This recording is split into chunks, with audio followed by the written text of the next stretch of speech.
Spinal cord ইনজুরির মতো একটা জীবন বদলে দেওয়া ঘটনার পর নতুন করে সবকিছুর সাথে মানিয়ে নেওয়াটা নিঃসন্দেহে একটা বিশাল চ্যালেঞ্জ। এই পুরো আলোচনা জুড়ে আমরা সেটাই দেখব, কিভাবে এই নতুন বাস্তবতার সাথে ধীরে ধীরে খাপ খাইয়ে নেওয়া যায় আর জীবনটাকে আবার নতুন করে সাজানো যায়।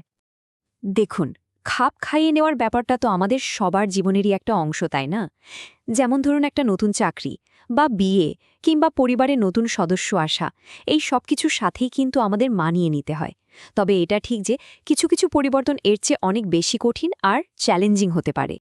তো আসল প্রশ্নটা হলো ঠিক এইখানে, যখন জীবনের প্রায় সব কিছুই হঠাৎ করে পাল্টে যায়, তখন এই খাপ খাইয়ে নেওয়া শব্দটার আসল মানেটা ঠিক কী দাঁড়ায়? চলুন এই বিষয়টা নিয়ে একটু গভীরে যাওয়া যাক। সবকিছু শুরু কিন্তু হয় হাসপাতাল বা রিহ্যাবিলিটেশন সেন্টার থেকে ঘরে ফেরার মধ্যে দিয়ে। বলা যেতে পারে এটাই সেই মুহূর্ত যখন নতুন জীবনের প্রথম অধ্যায়টা শুরু হয়। এই সময়টায় মনে যে একটা মিশ্র অনুভূতি কাজ করবে, এটা খুব স্বাভাবিক। একদিকে নিজের চেনা জানা পরিবেশে ফেরার একটা আনন্দ থাকে, আবার অন্যদিকে ভবিষ্যতের অনিশ্চয়তা নিয়ে ভয়ও কাজ করতে পারে। আর সত্যি বলতে, দুটো অনুভূতিই কিন্তু বাস্তব। এই স্লাইডটা খুব সুন্দরভাবে পুরো ব্যাপারটা বুঝিয়ে দিচ্ছে, কিভাবে একটা নতুন স্বাভাবিকতা তৈরি হয়।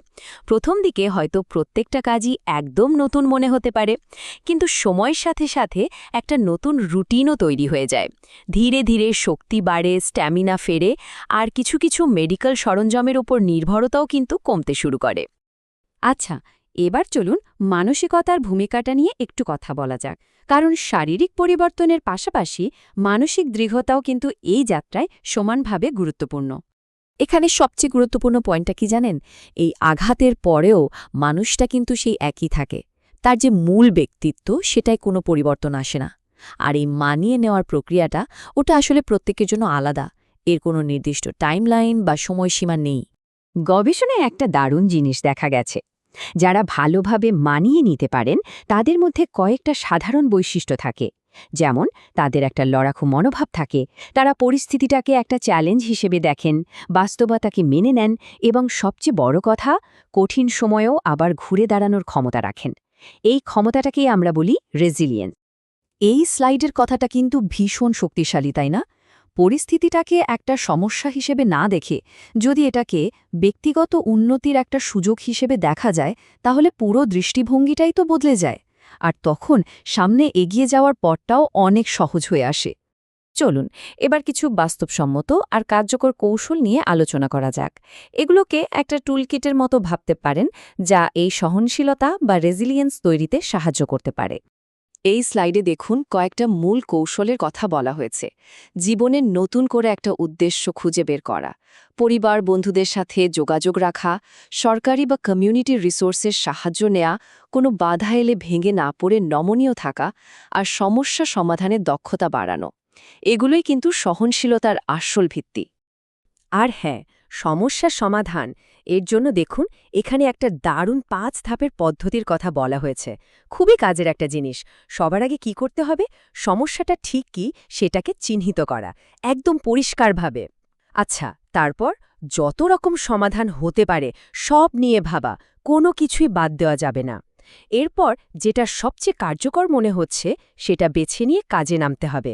কাজটা করার পর দেখতে হবে ফলাফল কী দাঁড়ালো, আর দরকার হলে প্ল্যানটা একটু বদলে নিতে হবে। দেখুন, এভাবে ধাপে ধাপে এগোলে কিন্তু অনেক বড় আর জটিল সমস্যাও সহজ হয়ে যায়। স্পাইনাল কর্ড ইনজুরির পর কিন্তু শুধু ব্যক্তিগত জীবনই নয়, আমাদের সম্পর্কগুলো, এমনকি স্বাধীনতার ধারণাও বদলে যায়। চলুন দেখি এই দিকগুলো কিভাবে প্রভাবিত হয়। সম্পর্কের ক্ষেত্রেও কিন্তু একটা নতুন স্বাভাবিকতা খুঁজে বের করতে হয়। হ্যাঁ, এতে হয়তো কিছুটা সময় লাগতে পারে, কিন্তু পারস্পরিক সহযোগিতার মাধ্যমে দম্পতিরা সময়ের সাথে সাথে ঠিকই মানিয়ে নিতে পারে। আসল হলো একসাথে কাজ করা। এই স্লাইডটা স্বাধীনতার ধারণাকে খুব সুন্দরভাবে তুলে ধরেছে। সাধারণত আমরা স্বাধীনতা বলতে কি বুঝি? সবকিছু শারীরিকভাবে নিজে করতে পারা, তাই তো? কিন্তু আসল স্বাধীনতা হল নিজের জীবনের নিয়ন্ত্রণে থাকা। এই উদ্ধৃতিটা সেই ধারণাটাকে আরও স্পষ্ট করে দিচ্ছে। স্বাধীনতা মানে নিজের সিদ্ধান্ত নিজে নেওয়া, নিজের যত্ন কিভাবে নিতে হবে সেটা জানা আর সেই অনুযায়ী নিজের জীবনটাকে পরিচালনা করা এটাই হলো আসল ক্ষমতায়ন। অনেক সময় নিজেকে অন্যের উপর একটা বোঝা বলে মনে হতে পারে, আর এই অনুভূতিটা আসা খুব স্বাভাবিক। এমন পরিস্থিতিতে নিজেদের মধ্যে খোলাখুলি কথা বলেই কিন্তু মানসিক চাপ কমানোর এবং একসঙ্গে সমস্যার সমাধান করার সবচেয়ে ভালো উপায়।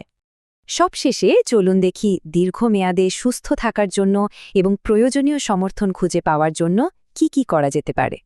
দীর্ঘমেয়াদে সুস্থ থাকার জন্য কয়েকটা বিষয় খুব জরুরি, যেমন অন্যান্য স্বাস্থ্য ঝুঁকি সম্পর্কে সচেতন থাকা, স্বাস্থ্যকর জীবনযাপন করা আর নিয়মিত SCI বিশেষজ্ঞ ও সাধারণ চিকিৎসকের সাথে যোগাযোগ রাখা।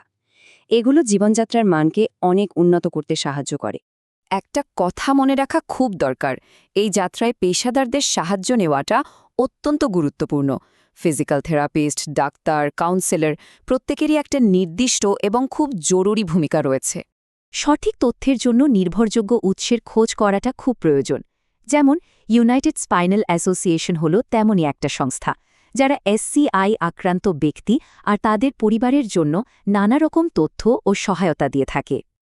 আর facingdisability.com এটা তো আরেকটা অসাধারণ রিসোর্স।